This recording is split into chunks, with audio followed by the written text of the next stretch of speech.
GM metacentric I is the vertical distance between the center of gravity and the metacenter of a ship. It is the main measure of a ship's initial stability. 2 kg is the height of the center of gravity. G measured from the keel. It showed how high the ship's width is considered. 3 CB. It's the height of the center of buoyancy measured from the keel.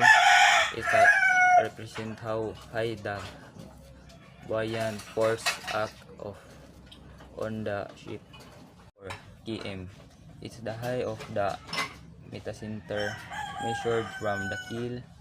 It shows how high the metacenter is above the keel and is an important factor in the shape of stability. 5 GZ is the rising lever of the ship. Is the horizontal distance between the line of action of weight 2G and the line of action of buoyancy when the ship is held. Number 6B is the center of buoyancy. It is the point through which the buoyant force upward force of water act on the ship. For the instability, when the ship heels, be shift sideways, creating a right lever GC between G and B, which helps the ship return to upright.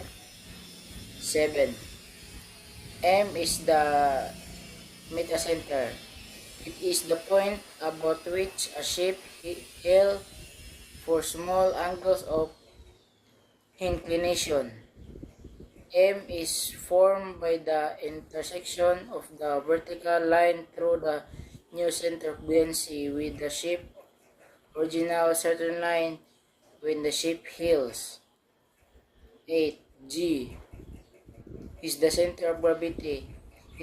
It is the point through which the total weight of the ship acts vertically downward. 9. Theta is the angle of heel. It is the angle by which the ship